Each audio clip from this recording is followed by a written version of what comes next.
University, SIPA, Dean Merit, Ronaldo, to inviting us to being here. It's really a pleasure, in particular in this panel, where we will share with you what has been done in Brazil, and perhaps mostly important, what's the intention going forward to really make happen the plan that we have here put together. I'm Paulo Fernandes. I am a senior partner with McKinsey.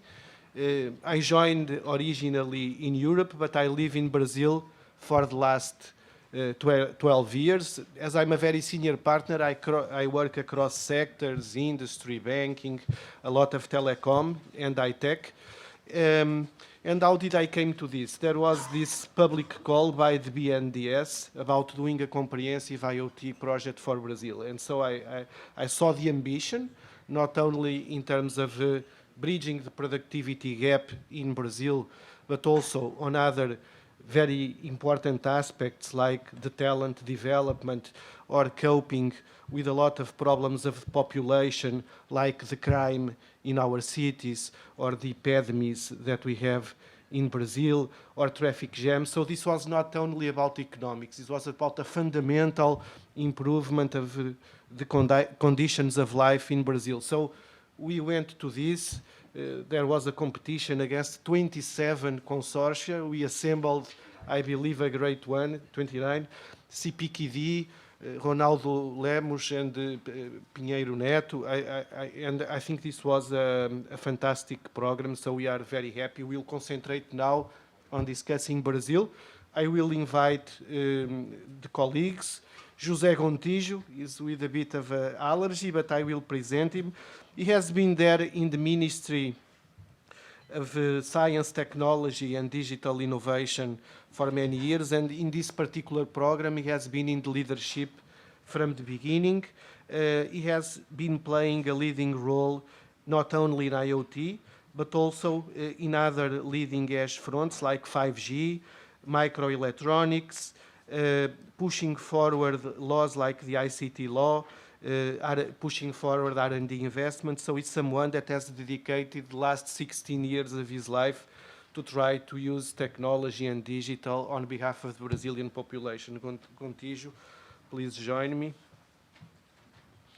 Then Ricardo Rivera. Ricardo Rivera is an official of BNDES, the National Development Bank. I would say we mentioned that Ronaldo is the guru, and I say that he has been the father of the... Then they ask me who was the mother, but he has been the father, perhaps Patricia, no?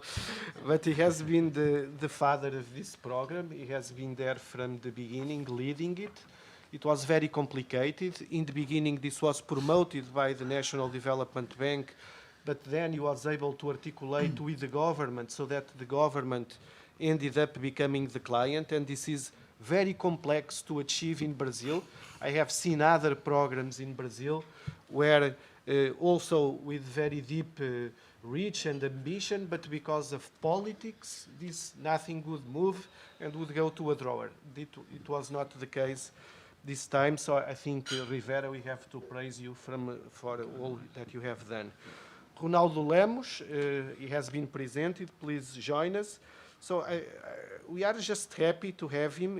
You know him, professor here in Columbia, but in McKinsey we are not experts in legal, I would say, so we need lawyers, and Ronaldo, as the former development of Marco Civil of Internet in Brazil, we invited Pinheiro Neto, Ronaldo, all the fantastic cabinet of lawyers to think about these regulatory implications.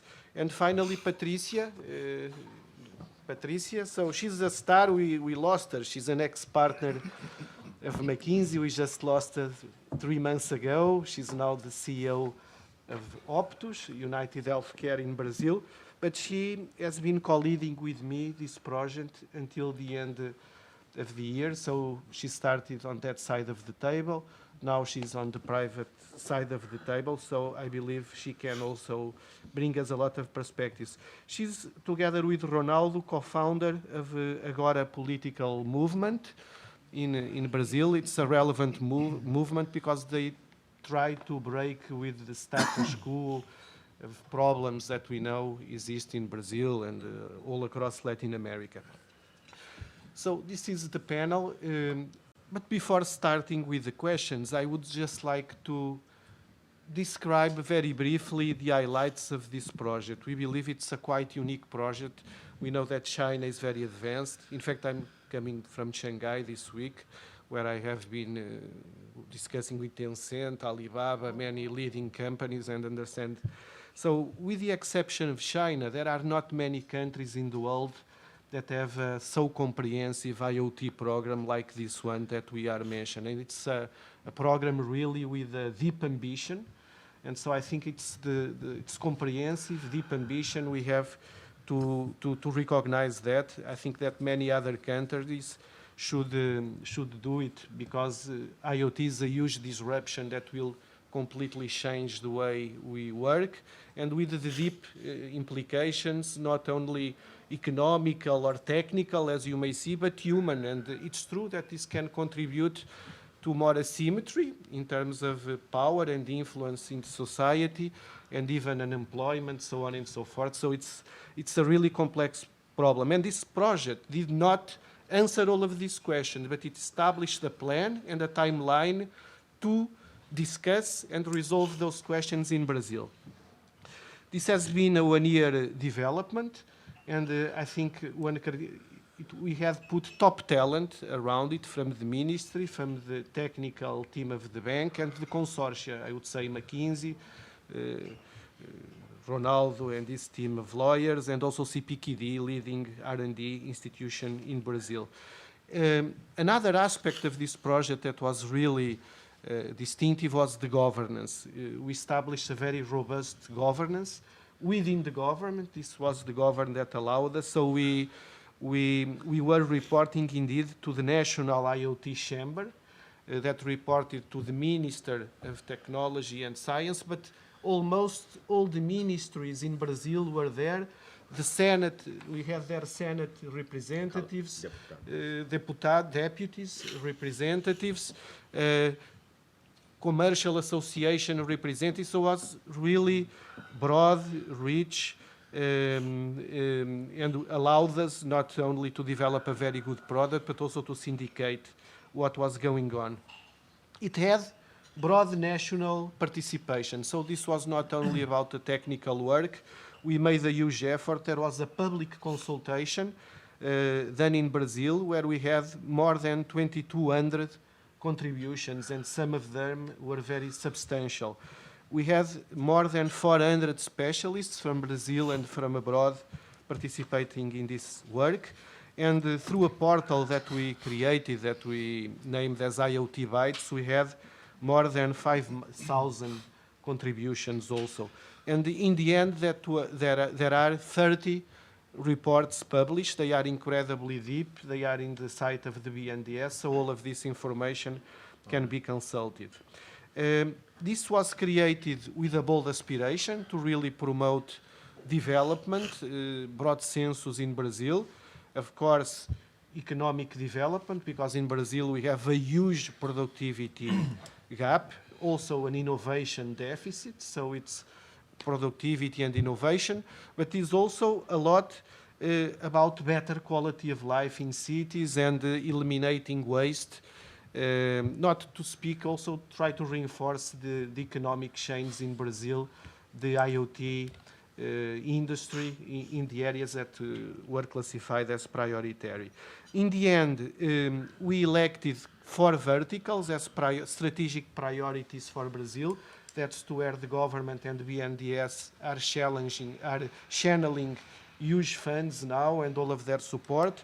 Those are healthcare, rural environment, smart cities, and industry. So these are, and then we investigated very deeply in these 4. And to get there, we also studied the main enablers, and the main enablers that we addressed are talent, as we already started discussion, connectivity and interoperability as key enablers of IoT technology, regulation about privacy, cybersecurity, but also specific industrial regulation in the environments. This is not only about telecom. This is, for instance, in connected cars, the regulation to have the cars being driven in the roads. So there is also specific by vertical regulation.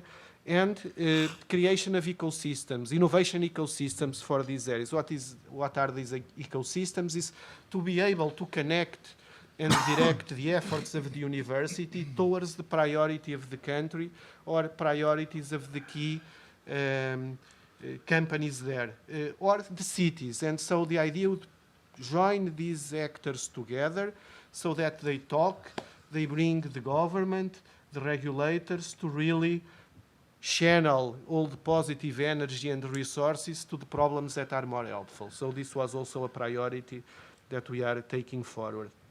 In the end, the plan will result in a national law, is now in the cabinet of the president of Brazil, hopefully to be signed. Tiago is very agile, so we hope that he will be able really to create the law.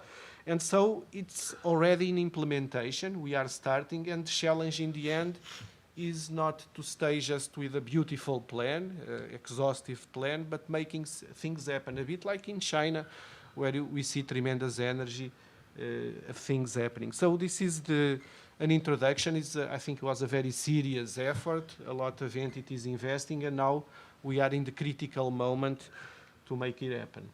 And so I will now start with a round of questions. I will start with Gontijo. The government participated in this study.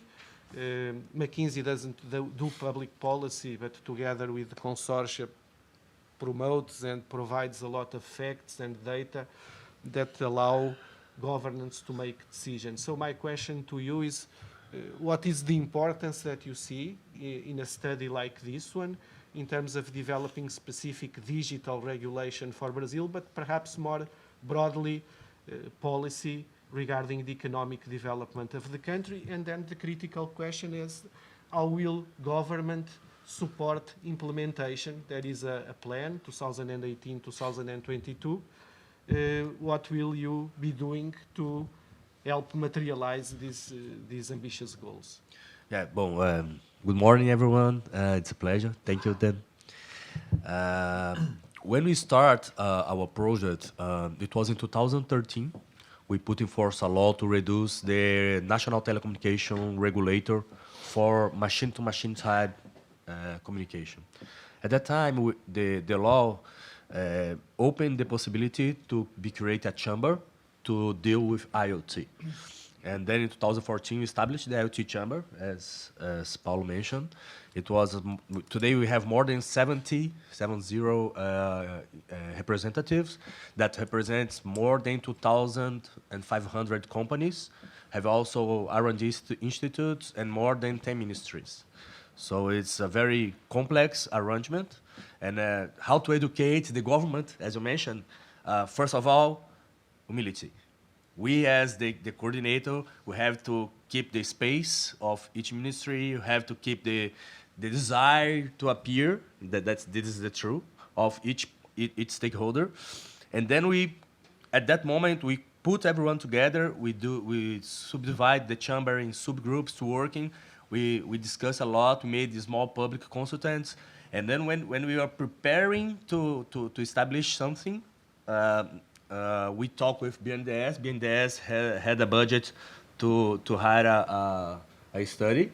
And then we joined forces. We worked together in the telecommunication R&D projects in the past.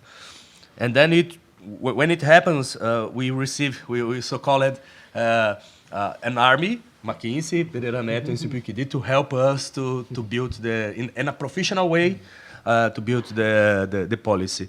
Usually, not only in Brazil, when some policy guy want to build some action, he do like that.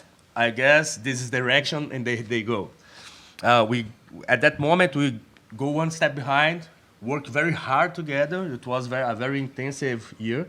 And now we have a very robust study that is providing us all the subsidies to put in force the national IoT plan. So this is very objective. No one can tell that the government didn't talk to some stakeholder. We talked to everyone thousands of people.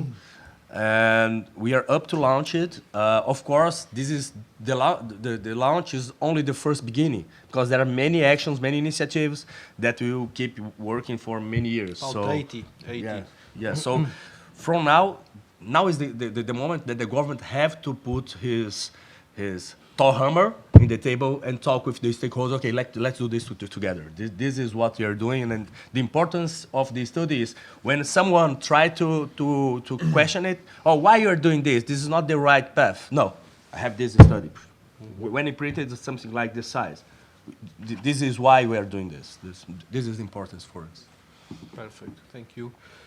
Rivera, I think we could not praise more the role of the BNDES in developing this. You have been there from the first moment, conceiving the project, and then in its elaboration, and subsequently even trying to make it to reality with pilots, so on and so forth. So my first question to you is, what could be, in your vision, a role like the BNDES? What do you think it's the true vocation of BNDES to promote projects of this nature? Okay, so that's my first question. And how you see the continuing evolving role of you making this into a reality? Thank you very much, Paulo. Thank you, Dean and Ronaldo, for inviting me to share a little bit of the perspective of the bank on sponsoring this study. Good morning, everyone. It's a pleasure to be here representing the Brazilian Development Bank. First, let me just introduce a little bit of the bank. What is the bank? Actually, the bank was founded during the 50s, and we are a 100% state-owned bank. Now, last year, we have disbursed around $25 billion to the private sector, mainly, and also to the government as well. But most of our disbursement is to the private sector. So the history of BNDES is a little bit mixed with the history of the development of Brazil. So during the 50s, we were responsible for developing the basic input industry. During the 60s, the automotive industry. During the 70s, the energy crisis and the biofuel. In Brazil, we have this more than just providing equity and debt for companies developing the private sector in Brazil. We are also called by the government to help designing and implementing public policies in those times. So during the 90s, I can remember the telecom industry privatization, which McKinsey also helps us, has helped us. And more recently, the airport privatization and system and the oil and gas exploitation framework, regulatory framework, was also a study sponsored by the BNDES. How do we do that? We save part of our profits in order to sponsor those studies, and we do it always hand in hand with the government. So this is pretty much how we work. We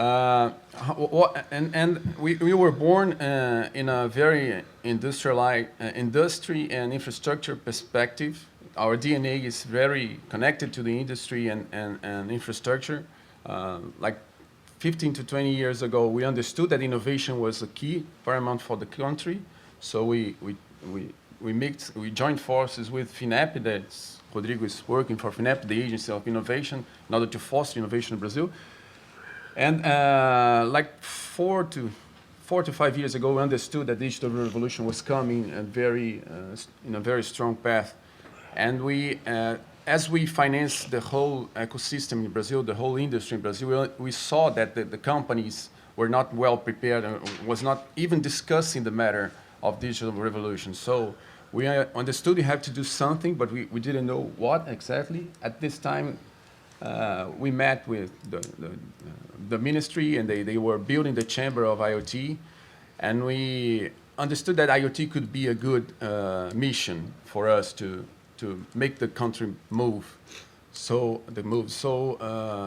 But since the very beginning, we understood that IoT was not about the bundle of technology. Yeah, we understood that technology would evolve. We are in the very peak of the hype cycle in IoT, and I believe it's still there. We don't know where it's going to be, but we understood that IoT as a concept as Mr. Venkat has said in the previous presentation, as a concept of getting value from the data of the real world, of the analogic world.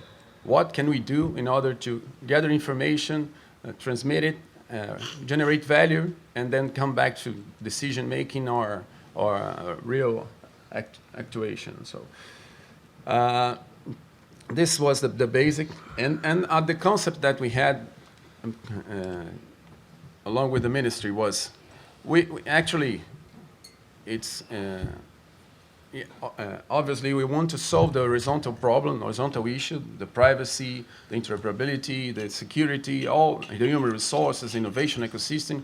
We want to do that, but we understood that in the government, we need the articulation between the agencies in the government are not so easy in Brazil. So we need to have a more mission-oriented approach in order to join efforts without combining the bureaucracy between the agencies. So. And to do that, we understood that we need to have a country's choice. It could not be the BNDES choice, could not be the ministry choice, could not be the McKinsey choice or Ronaldo's choice of what areas should we benefit the most from IoT. What areas could we foster the economic, the social, the environmental development in Brazil, but also bring the innovation ecosystem in Brazil? What are the areas that we could do this in this very sense? So we need to have this country's choice. That's why the methodology talked. We reached more than 2,000 people in this process, and that's why we create this governance between many different agents, so they can feel that they were building up together this plan with us. So this, I think, this was the main key role of BNDES. And with the ministry, and just a very important characteristic of BNDES, we are our capital, human capital, is stable. So we stay there for a long period, specialized in sectors. So the countries, the government, recognize that in us, and we can manage to both accumulate knowledge on a sector and also articulate different agencies in the government. So that's why we have engaged in this IoT plan, and then I'll talk about later what can we do as an implementer of the public policy. Yes, that we will follow up on that question. Ronaldo, I think it's unavoidable. We'll touch cybersecurity, privacy of data, as already has been asked. Let me just share with you guys, I've been in Shanghai last week. One of the companies I have visited, I've been with the CFO of Lufax. It's a fintech. I think it's the largest fintech in China. And I was in the control center. One of the parameters that they were measuring were cyber attacks in the day from midnight. And I was there at about noon. The number of trials of cyber attack until noon was about 1,000. It was impressive. And they came from all around the world, including Brazil. Mm-hmm. They were coping with it, but it's amazing. I promise not Ronaldo. Yes. We never know. But, but they were coming from, but I was impressed, and it's a huge problem because some of these. So, yes. Ronaldo, I would like you to elaborate on this, in particular in Brazil, in the context of this program and of the government. What are the gaps that we have, and what are also perhaps some good things that have already been done? Okay, I have a 5-minute presentation to do it in a more organized way. So.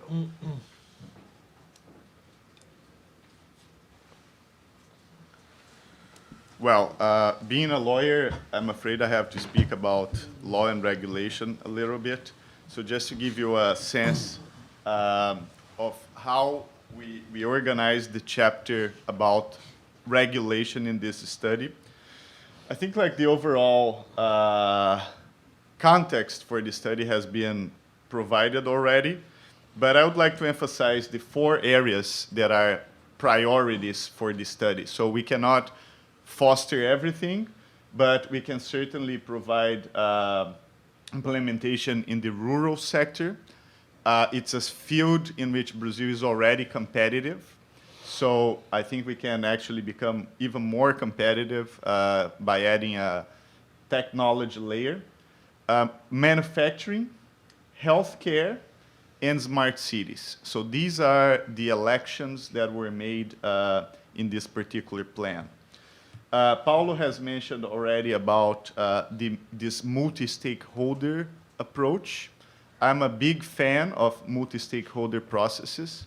That's what we did when I was involved in building Brazil's internet rights law that was passed in 2014. Sometimes it takes a long time. It took, in that case, 7 years to be articulated as a law. But the payoff is actually very high because you get a sophisticated law, and the Brazilian law protects net neutrality and protects safe harbors for online content and more. And even now, like after 4 years, which is a long time, the Brazilian law is pretty much cutting edge because of the effort that was built into that from the multi-stakeholder perspective. The other important thing to mention is that the study is going to be published in terms of laws and regulations. The expectation is that it's going to happen by the end of this month.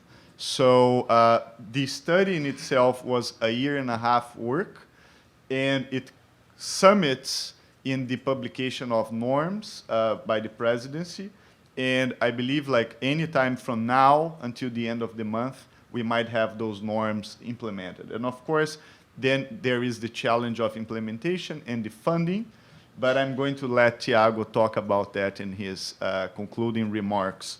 So for the legal perspective, that's the challenge of this study. It's actually, we took a very simple and straightforward approach, which was to identify regulation that was actually bad for the development of IoT, then to identify regulation that could be amended to basically promote IoT better, and identify in a minority effort what should be the new regulatory spaces that should be implemented in Brazil.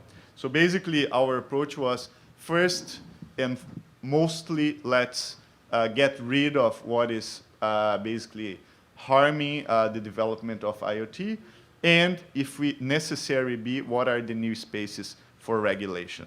So it's more than that, but roughly we basically focused on 3 main areas: telecommunications, the question of data that we've been talking here so far, and also cybersecurity. So I'm not going to get into all the details here, but one of the important things was basically to build up a framework for machine-to-machine communications. This is something rather new for Brazil because we basically approach communications as a person-to-person question. So one of the challenges, for instance, was to review the idea of KOS, or quality of service. It's very different requirements if you have a quality of service rule for a phone call in which you cannot have latency or anything like that. But if it's 2 machines communicating, that framework can actually be very different. So a machine might need to send data only once a day, and this is a very different service than you're streaming video or providing a phone call. So we looked into that. Of course, there are taxation issues as well. So we had to look into, for instance, the Fistel tax and how they apply to machine. This is important to be revamped as well, and we have a proposition for that. And another big element is the certification of equipment that gets in Brazil. So sometimes that certification process is long, and it can be very bureaucratic. Brazil sometimes can be very good at bureaucracy. And so we had to look into that and see how can we expedite this particular process. So in terms of privacy and, of course, data, as you know, Brazil is discussing right now the approval of a new data protection law, we don't have one. So we have the Brazilian Bill of Rights that I mentioned that took a few steps into that direction, but it's certainly incomplete. And Brazil has now the ambition to be part of OCDE, and one of the requirements for joining OCDE is basically to have a data protection law. And that's what's been in the works now. There's a debate in the Congress going on. Last year, they held a public hearing, and our study has been mentioned a couple of times because we basically have a proposal about how that should be handled in the sense of how data should be governed from the IoT perspective, which is very much aligned what Thiago Camargo just described in his presentation. So I'm not going to get into really the details here, but one issue that I think is important to mention is the cybersecurity issue. And that also includes, in our view in this study, a multi-stakeholder approach. In our view, it would be really not ideal for Brazil to have cybersecurity issues dealt with by only the government itself, or even worse, one specific branch of the government, be it the consumer protection in the Ministry of Justice, be it the military cabinet attached to the presidency. So we don't think there should be a predominance of any of these institutions, but rather we should build a multi-stakeholder framework also for cybersecurity. And the reason for that is very simple. Governments on their own do not have all the resources to deal with the challenges of cybersecurity. They need to cooperate with the private companies as they need to cooperate with the scientific community and others in order to be effective in the sector of cybersecurity. So that's why we are basically proposing this particular framework. Other thing that we looked into, and is, in my view, one of the key aspects of the plan, is how blockchain is actually connected with IoT. And in our view, this connection must be really profound, especially because of the cybersecurity issue. It's actually really, we should look into a change of paradigm on how devices are exposed online. So just putting a device open in the net and being able to be pinged by any computer, that's, in my view, not a very good idea. And I think like the blockchain might create the flexible and cheap certification layer that we might need in order to deploy millions or even billions of devices for that. So we looked into that, and we see that there is a positive approach there as well. And of course, AI is an integral part of that as well. We looked into that and how we can better integrate an intelligence layer to the IoT framework in Brazil. So that's also part of the study and will be turned, hopefully, into part of the national plan as well. So just to conclude, there is an entire chapter on the regulatory aspects of it. That is the download link for the Portuguese version. And I have a small announcement of my own, which is the fact that Columbia University very kindly offered to provide the translation of these materials into English. So we are working on that right now. And our expectation is to have a book, because that's what it is in the end. Like it's 350 pages plus translated into English, hopefully by August. And of course, we are going to make that available online for everyone as well. So I thank Holly for championing this effort, and also Alia and Dean Merritt. And we are going to get that in English shortly, because I think that might be a relevant contribution for the debate regarding IoT from the global perspective as well. That's it. Thank you so much. Thank you, Ronaldo. Patricia, let's continue a bit on this topic of privacy. You now you also, and always, I think you have been looking with a lot of care to the healthcare industry. Now you are a CEO on that particular area. Is perhaps one of the areas where the obstacles to a scale up of usage of these applications collide with privacy of data. Let's just think a patient in an hospital, he has a device. So is the information from the patient or from the device equipment supplier or from the hospital that receives it, or perhaps from the telecommunications operator when it goes remotely? So it's a complex program. So how do you think you could go about it? And in particular, if you are exploring some technologies or some regulatory ways to really try to unlock this potential. Mm-hmm. Okay. So thanks a lot, Paulo. To talk about that, I will talk about two things here. Well, first, disclaimer, I'm not a lawyer. Yes. I don't work in government, and I'm not a consultant anymore. So the first thing that I did was get rid from the PowerPoint slides. But I still love numbers, and I'll talk a little bit about data to you, but from two different perspectives. One is as a CEO in a healthcare technology firm in Brazil. The second one is as a citizen. And actually, the reason why I accepted the offer to go to OPTUM has a lot to do with me as a citizen. I come from a very big family in Brazil. Actually, the biggest family that I've ever heard about. My grandmother had 21 kids. And from my father's part, my grandmother from my mother's side had 10 kids. So only first-degree relatives, we are 115 people. So imagine a wedding party in my family. When I got married, I chose a destination wedding because I didn't want to be rude, to do not invite the whole family. But no, but the reason why I'm talking about my family is because most of my family is quite poor. They come from the Sergipe.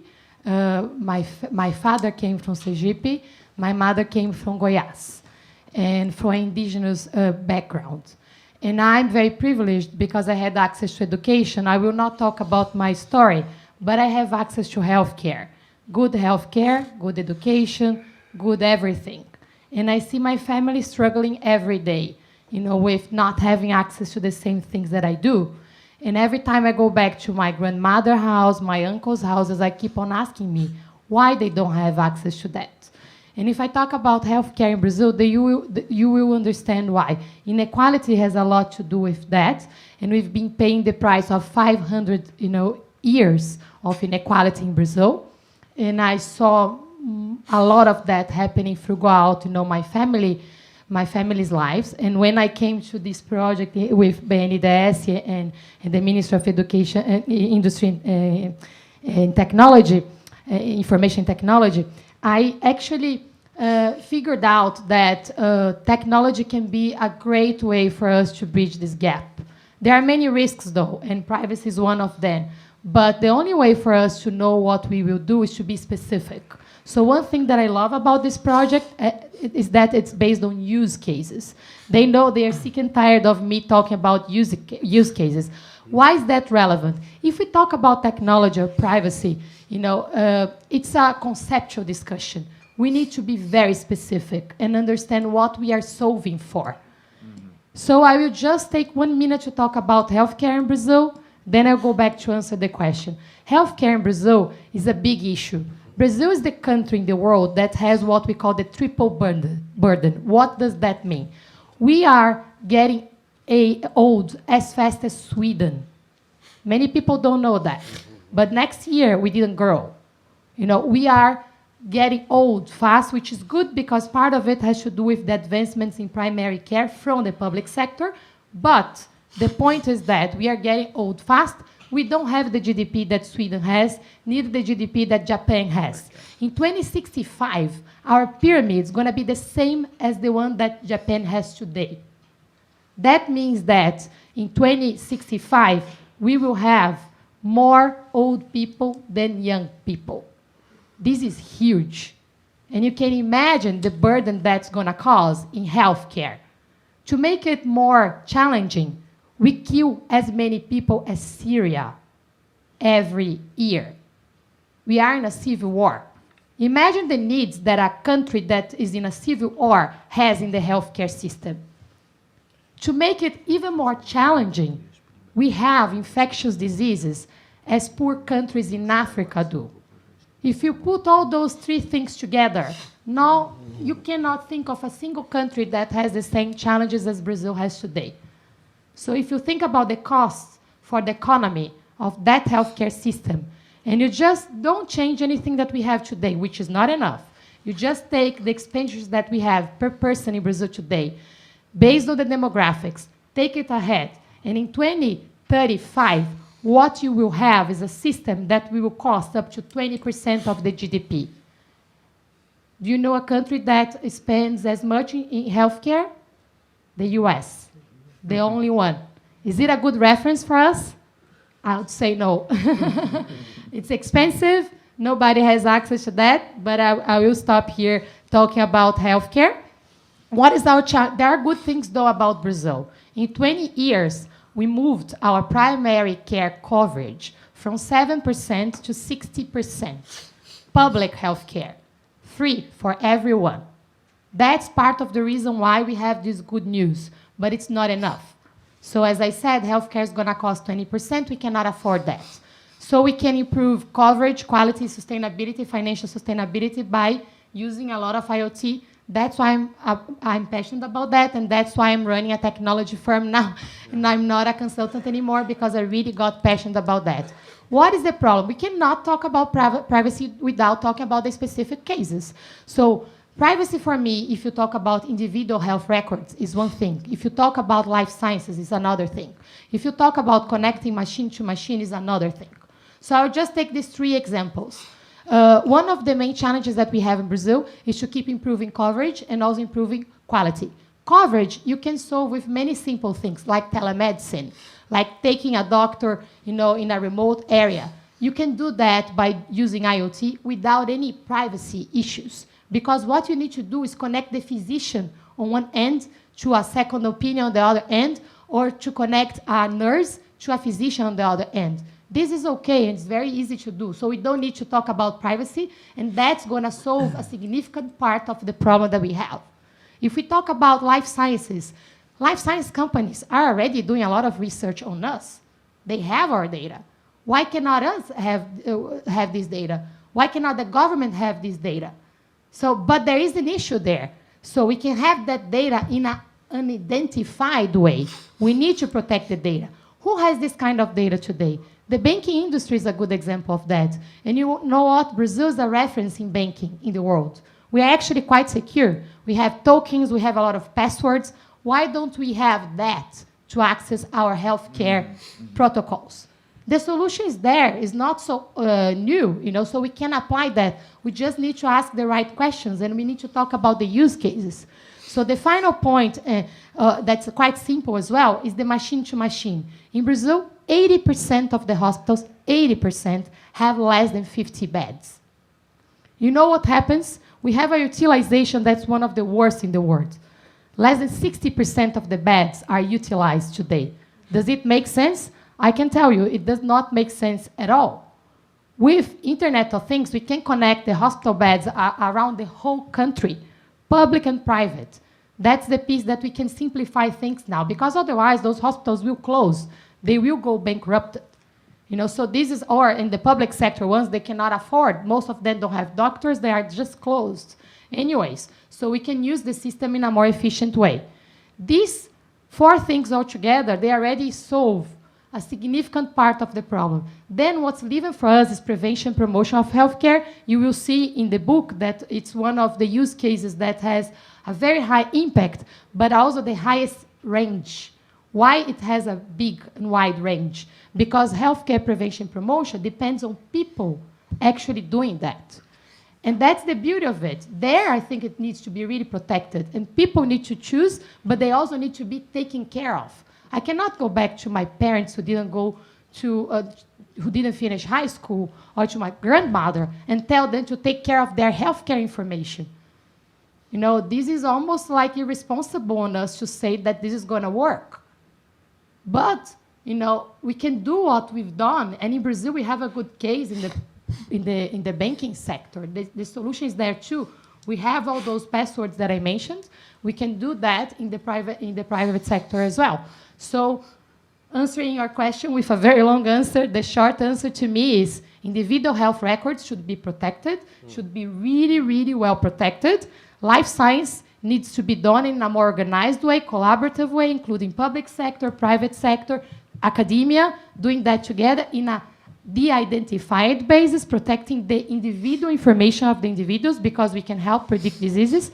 And everything that's machine to machine, or a physician to a nurse, or a physician to a machine, it's okay that we do. And you know what should be public information? Everyone should know which beds are being used, which beds are not being used, which doctors are actually running all the appointments that they were supposed to be running, which doctors are not, which nurses are good, which physicians are not good. So that, to me, are three very different frameworks, and I'm sorry for complicating the discussion, but I don't see this as one-size-fits-all solution. Patricia, thank you. I think this was great. Let me just underline one topic that you mentioned, the granularity of this work. It is extremely practical. In fact, for the priority verticals, I think it's about 200 use cases. 300. 300 and 125 that were 300 use detailed. cases that we detail, and each use case is a use case. Can be a control of an epidemic, or can be really about increasing the productivity in a farm. But each one is one, and in many times the problems are simple and they are different, and so we can have a lot of input. So thank you very much for that particular insight. Gontijo, I work a lot across Latin America, not only Brazil. I'm extremely happy with the result of this project. Of course, I will be much more when we start implementing. But in the other countries, they have not been able to set such a sound and productive governance. And I think that what you guys did was amazing, not only in terms of involving all the stakeholders in Brazil, but also the decision mechanism with the National Chamber, the Consulting Council, the Executive Council. My question to you is, what were the key characteristics of that governance and lessons learned for other countries across emerging markets? Sure. Well, first of all, the governance was driven by one very specific goal. Usually the ICT policies, not only in Brazil, worldwide, are driven for the suppliers. We will foster in the industry to provide the equipment. We will foster the R&D to develop the equipment. And in this moment, when you look the environments, the verticals, you look to healthcare in cities, that is very oriented to the synthesis, to the quality of life, to solve problems of the people. And when you go to the industry and rural environment, it's the productivity to keep in the rural, keeping leader, not be transpassed the other one, and the industry to try to be competitive worldwide. So when you look to this view, and you go to a table with all the ministry and the stakeholders, they listen a different speech from the government, that they are, for years, were listening to the government only to try to put money, to reduce taxations. And today we are talking a little bit different. We are talking in a very transparent way to, we have to provide solutions for the people and for the economic growth. How we manage that? How we do this together? So we bring the Minister of Industry. They have some initiatives, and we talk, no, we don't want to get your initiatives for me. We want you to work inside our project to try to do some synergy with other guys that are doing similar things in other sectors.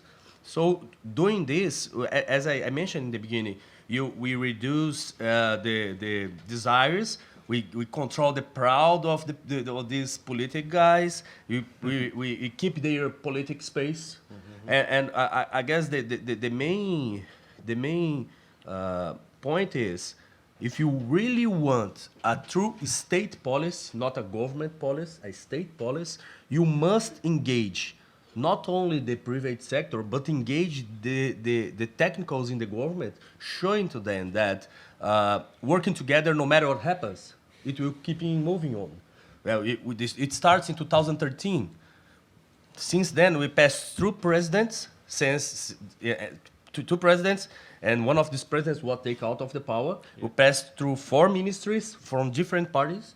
We passed through many Secretary of States, and even with all those changes, the project didn't stop. So if you engage the society, if you convince them without proud, if you get humility, then show, come here, let's work together, together. In some cases, we take out our team and put BNDES to appear because who was paying for the study and bring the industry ministry and bring the education ministry. Because what happens in the government when you are establish some kind of policy is everyone want to take a picture, want to appear in the newspaper. It's not what we really want here. What we really wanted is the real results for the society. So when you have this way, the things go on. Because otherwise they will fight and they will split, they will launch exclusively projects, and it will be the same of the way that they are doing this since ever. So I guess this is the key. How to manage to work together, really work together, not fake work together. Yes, and I really appreciate. I had the privilege to be with you and Tiago in Barcelona in the Mobile World Congress. Rivera was there also, and we had about 10 senators debating with Tiago the project. Tiago was presenting the project, and so we guys from the left to the right. So we thought these guys are going to destroy the work, but it was not really the case. Everybody supported. Of course, there are nuances and preoccupations, but I saw quite great political alignment. So congratulations to you. Rivera, I will now go, I think, to the core of the topic. I think this has been great, recognized internally as one of the best projects that the bank sponsored since ever across sectors. Starts to be recognized internationally. Now the question is how to make it a reality, and in particular the bank, the technical structure that you lead. What are you guys already doing? What is your intention to do to make this go forward independently of the election? I know that you are working in pilots already, so could you please describe what you are doing? Sure, Paulo. Indeed, the study has been receiving a lot of positive feedbacks, and one of the things that Gontijo have not mentioned is that we are hearing some institution already working on the framework of the study. For instance, Softex is an agency to foster the export of IT solutions of Brazil. They are working on the verticals and on the specific objectives of the study. Tiago has mentioned we have 60 measures that were established by the study. We are focused as a public policy implementer on 4 main measures. The first one is how to finance IoT solutions. BNDES is one of the main products of BNDES, financial products, is fostering, financing the acquisition of equipments, financing the acquisition of softwares. And we used to do this very on a standalone basis, or either we finance the equipment or we finance the software. Now, we need to understand how to finance the solution. And this is one of the challenges of BNDES right now, and I think we are going to start financing the solution this year right now. The second one agenda is IoT is much about startup companies. So we do have an arm for equity provider, and we do it through funds. Also, we have venture capital. We are the main shareholder of funds for venture capital in Brazil, but we are working also in seed capital and angel capital. We understood that we need to go to smaller scale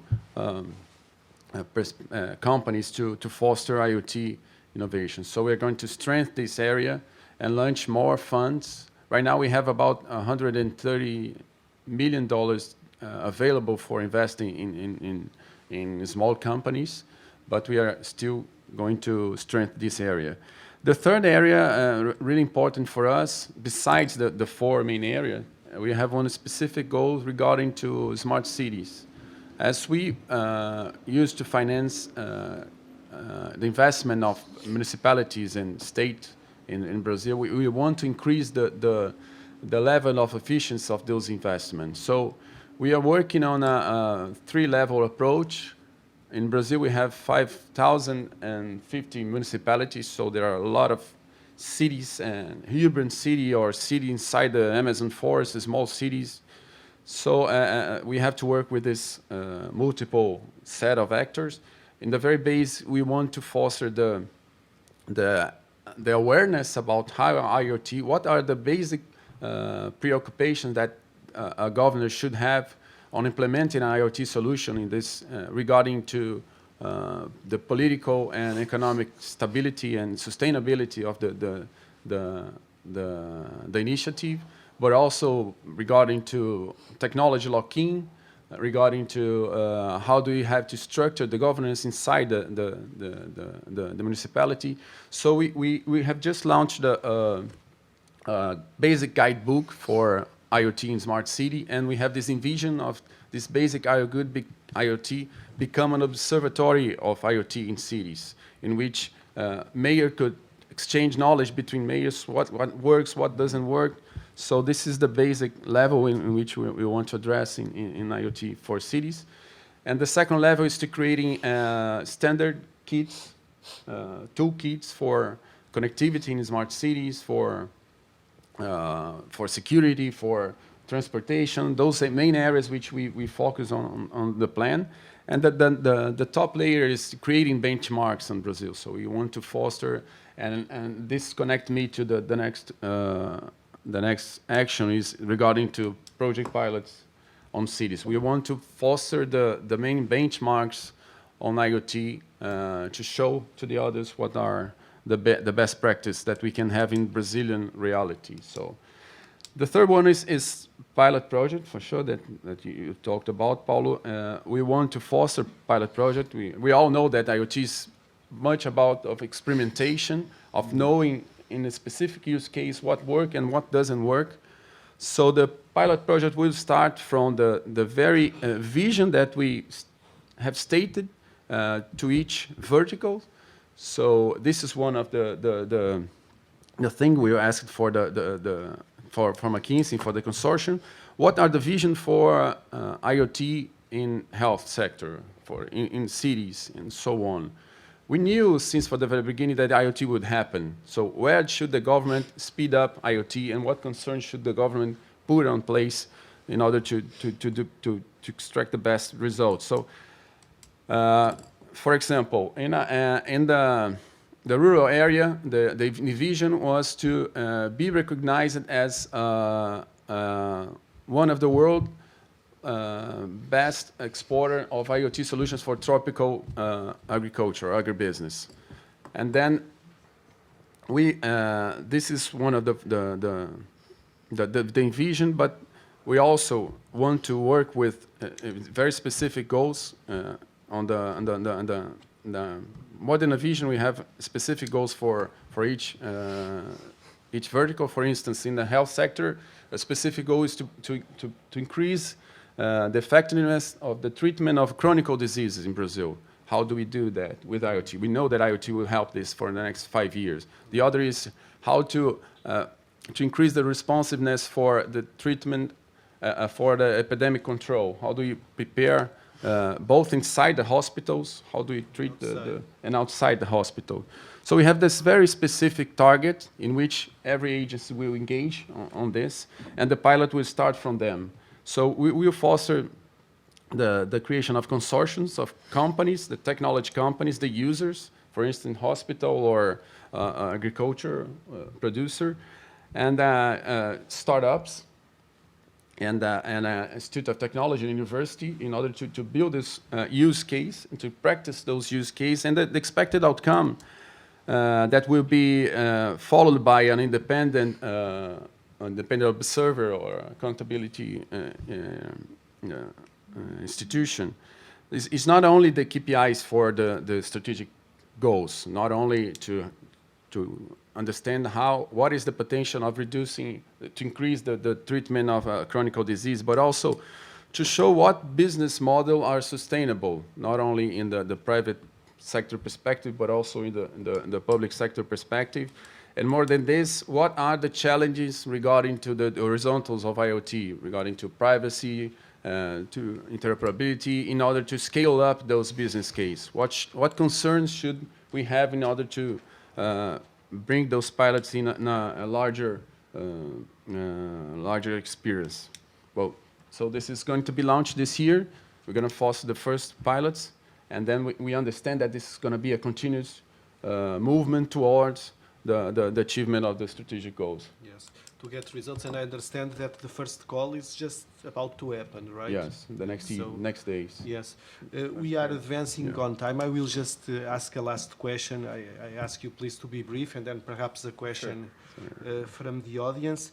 Ronaldo, I would like you just to comment briefly on the recent developments on the European Union, on privacy, and if you see other examples internationally of regulation that you'd like to highlight. All right. I will literally speak for 30 seconds because I want to make sure we have questions. Yes. Companies in Brazil are worried because they feel that they need to comply to something. They just don't know exactly what that is. So right now, the GDPR is the framework, but the question is how much the Brazilian law will actually replicate the GDPR or not. We might come with a law that is less protective than the GDPR, or it has more sophisticated mechanisms than consent, but that's still uncertain. In this particular moment, in the absence of a specific framework, a lot of companies are seeking GDPR compliance, especially those that have branches and work internationally. So they are using the GDPR as a reference in the hopes that when the Brazilian law is actually taken place, they will be compliant Just to that an as well. example, in McKinsey, we were now called to comply to the European law worldwide because they consider it a good example. That's So happening a even lot. though we are in the US and in Brazil and China, wherever, but we have to comply everywhere Sure. with European And of guidelines. course, yeah, there is a market movement, and this is actually good because it's dividing the Brazilian market into two tiers. One are those that are following some rules, different ones in some cases regarding privacy. And the second tier is the companies that never cared about it, and it was basically free for all. And this second tier is basically fading out, and I think that's important. So the market is in this exact moment dividing into two tiers. And the companies that basically never cared about these issues, they're most likely either to be phased out or they will have to comply sooner rather than Or they later. will face Yes. a huge problem. Yeah. Okay. That's right. Patricia, final question also. You are now in the private sector, so you started with us. You're trying to help the government. And my question to you is exactly what could be the role, the importance of private companies in supporting the achievement of the objectives of a plan like this? I think private companies need to work more closely together with the government and academia. We've been talking a lot about startups. I think the big companies will also play a very relevant role because they also own the data today and they have access to the customers. So learning to be as fast as a startup, I think it's going to be the challenge. The first challenge. The second one is to work in a more collaborative way, sometimes even with other competitors in the same sector. The second challenge to me is to learn and differ what rules should be global, what rules should be localized. So as we see now, there is a trend for us to always take the rules that are more rigid, especially the international companies, because you need to have like global compliance. So you usually take the one that's more rigid and apply to all your businesses around the world. And I think this could work to some point, but there is also the need to localize the solutions. And by localize the solutions, I mean also taking local people, to hire local people to work with you, local solutions, local programmers, local everything. So that can help also to foster and boost the local economies. And one third point that I think is common for government, companies, and everyone is to keep things simple. Like we are trying to find solutions that are too complicated, too big, and they become so impossible that they are just like a piece of paper. Mm-hmm. Like in my company today, they are talking a lot about creating data lakes and integrating everything, but there isn't a solution that's going to solve all the problems. So I think we need to learn to be more flexible and agile. The agile culture, I think it's a thing that can help all of us, independent on the sector, to really respond to the needs of the people more quickly and in a more efficient way. Excellent. So now we would like to open for a few questions. I just ask the colleagues, please, to try to be sharp in the answers.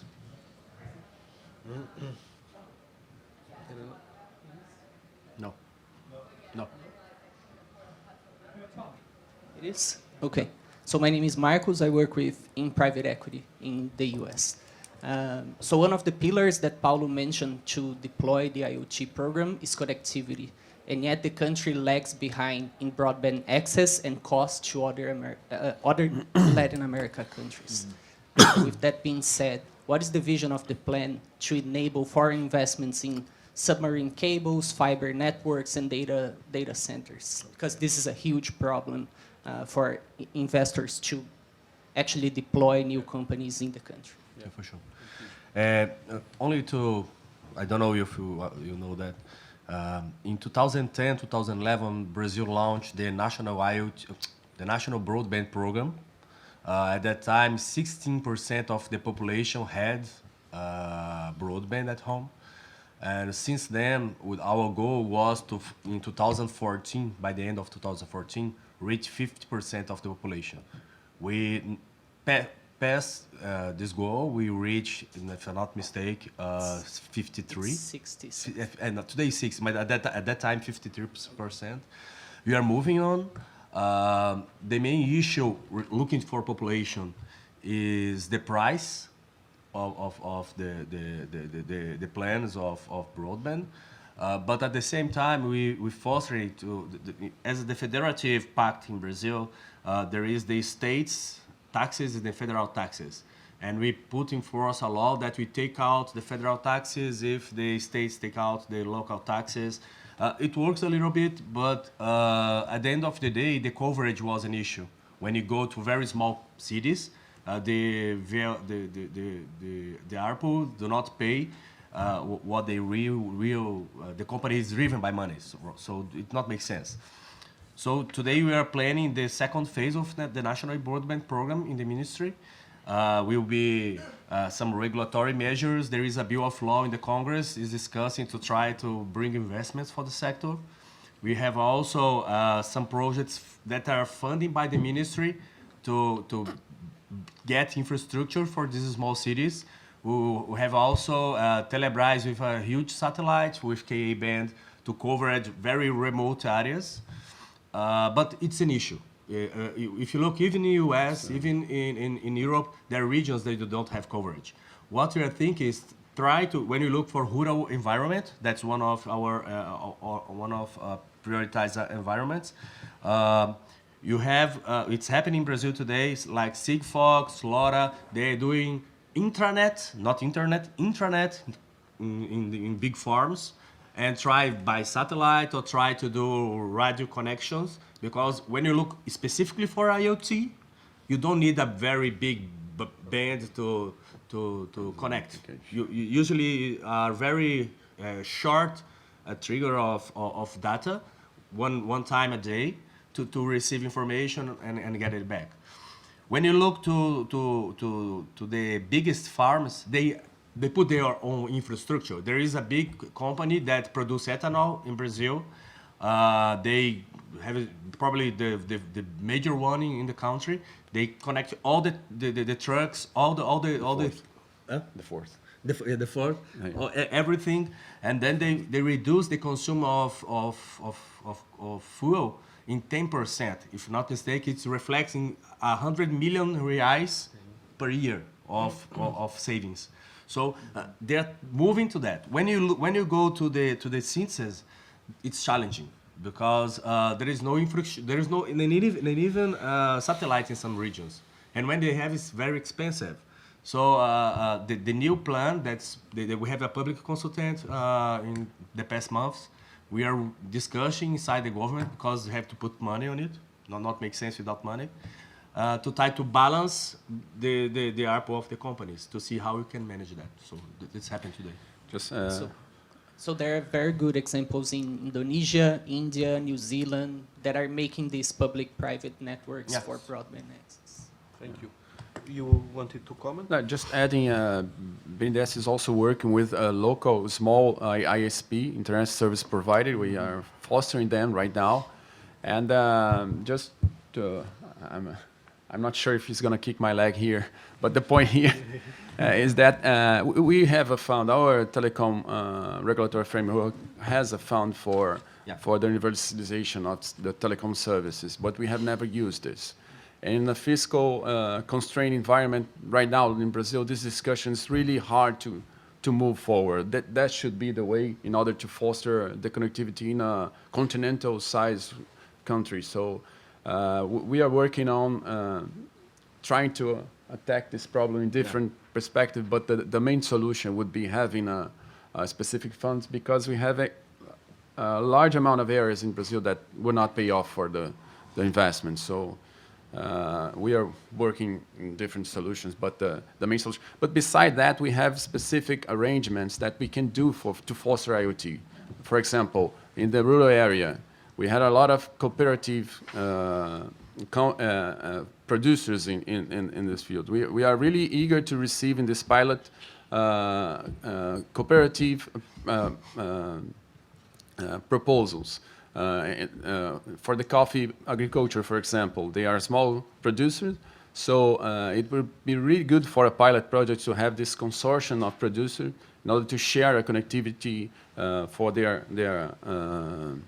farms, mostly because we want to fight against plagues, for instance, and it doesn't matter if you treat the plague in your farm and it moves to the other farm, and so this is a problem which we want to attack in a small-scale perspective. So. Very good. So perhaps one last question before the break, then there are more panels, I think. I want to just indicate that I am very impressed with what you're doing. I think you're doing a great job. But I'd like to go back to my earlier comment, playing devil's advocate, and make an observation here. What you are doing, the larger problem that we're talking about is a continuation from the previous session. This is a problem of culture change. What we have here are a group of educated elites who do not represent the Brazilian people. I was at a session at the law school on Friday where the same thing was going on. Tiago threw out as an answer to my question, education. What in effect you're saying is to use these beautiful models, and I'm really impressed with this. What you have to do is take the Brazilian people, put them in schools where they will be re-socialized to be able to function within this system. I've been following culture change programs in Brazil for 60 years now. I have found very few that are top-down without including the bottom from the very beginning that actually work. What I did not hear is this, and as a result, it makes me as pessimistic. In spite of what you're doing, my pessimism continues because I don't see anything different. I don't see the culture of Brazil being of the Brazilian people. I mean, just as one example, Patricia, what you're doing is wonderful. I happen to study religion and healing in Brazil. There's a whole matter of alternative medicine that is completely left out here. You talk about primarily the agribusinesses in the rural areas. There's nobody, for example, from the MST who is involved in this. Somehow, unless you get down and incorporate the representation of the Brazilian population from the very beginning, it's almost already too late. I fear that it's going to be just one of these many wonderful programs in Brazil that just didn't work. Yeah, but let me just. Sounds like the United States. Yes, but let me. But first of all, thank you very much for the provocation. It's great. I would like to make a few comments and perhaps also ask the colleagues. First of all, it's clear and the objective is broad. We didn't touch it because many times people speak about the other obstacles like regulation or technology, but really talent is one of the fronts of the work, and we there are working at several levels. One is really about bringing more engineers, educating people to be able to use and to be able to operate these kind of systems and reconvert also a lot of people that will be, I would say, threatened by new technology, because this incredible improvement in productivity will for sure free up the traditional low-skilled work. So it's a problem of reconversion. There's a full front just on that particular aspect. Also on the talent side, there is another element. For example, smart cities. We have all of these great intentions, but we need mayors that are prepared, that have the skill, that have the understanding of what has to be done. We created manuals, but we need also the right people, and we need to also train that people. So just to say that there is a full block on people skills, people involvement, that is part of the 4-year journey. So I think you are right, we didn't touch it so much here, but it's included. And I would like perhaps Rivera and Patricia to comment on that particular area, but point taken, and I think that in implementation we will have to look to that with more detail. Thank you. Patricia. I appreciate the comments and the provocation for us to keep moving forward. And I receive your feedback in many different ways. I'm a master in Reiki, too, and I'm a believer of alternative healing. That's not a consensus at all in healthcare. Brazil was the first one to include that now, last month, in the primary care coverage. And that's becoming a huge issue between physicians. It's not about us here, it's about the physicians association with the people. Some people believe it's relevant, some people it's not. So only addressing our point, I think Brazil is a country that's very innovative, very entrepreneurial, and despite all the inequality, people are trying to innovate and make things different from many things that we see around the world. The people, the Brazilian people. What we are discussing here, it's basic, something that's very at the very basis of the pyramid. So, well, like really basis, like the technology that we are discussing here will allow people to have the right to have the same benefits as anyone else. So as an example, an uncle of mine was diagnosed now with prostate cancer, but he also has other issues that I will not share here, but his case is very complicated. And he goes to the primary care in the public sector. They give him a lot of tests. The situation is very serious, but he's not allowed to see a physician until in 3 months from his last appointment. Why he cannot have access to a physician through telemedicine? As any of us, why can he not share his tests with another physician who could give him an opinion? So that's what we are talking about here. As much as I agree with you, I think there are many other basic needs and basic opportunities that we need to give to people that they deserve to have. And just let me add some questions. This is a very provocative point that the bank has worked, for example, in the very bottom sometimes in some specific target, and we have a very difficult to scale up those experiences. For example, garbage collector in Brazil. single garbage collector. We have launched a program like 6 years ago in order to foster them to have shared equipment in order to add value for the collection of garbage in urban area. But the problems to scale up those initiatives are so high that we as a central bank, we understand that we should work more in a more coordinated ways with many different pillars that should be going in order to make this thing happen to the whole country. So this is it's still a challenge for us in many areas. Second, the team that is working on a health perspective in BNDES and IoT are working for the IoT opportunity mostly on the primary attention sector. How do we improve the primary attention inside houses? How do you put tools and technology for the doctors that are going inside the favelas in order to increase the treatment of them? So this is a very strong concern about these people. And the other one is the cooperative movement.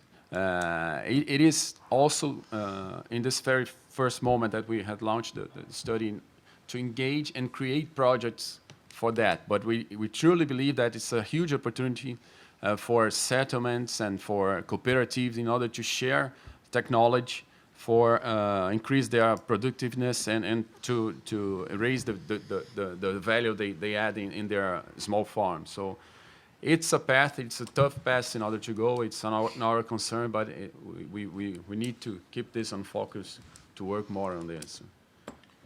Gontijo, Yeah. just the last comment. Sorry, what's your name, sir? Oh, Sydney Green. Sydney. Oh, pleasure, Sydney.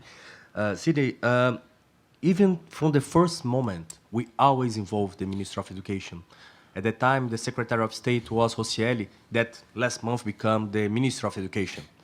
So in our view, okay, you have to do graduate, undergraduate scholarships to promote the guys to study in IoT. But at the same time, you have to focus on two issues. One is the confidence to use technology, like digital education, to the people believe that technology will provide something to them, but at the same time, they have to know the risks they are exposed to when they're using that. And the other one is to provide knowledge for the people, but since they are kids.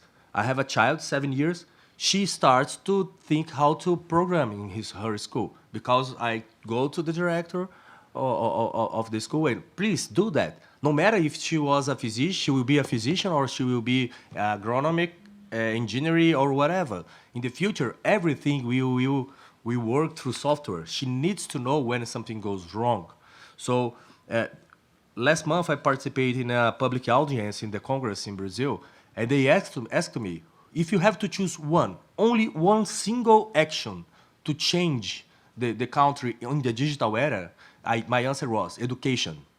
Because if you put and changing the way of the people to prepare them to this economy that will become digital, we will not have to economy. We will put the people to think and to provide solutions for the country. Otherwise, no matter what will happen, we are very smart guys here, but if you not prepare the people to use this, it will be freaked, not make a little bit of sense. So since the beginning, we are doing that. So we are closing here. Thank you so much. This is the example of Brazil, and we'll be delighted to continue the conversation later. So thank you so much. Let me just add on this point. It's not just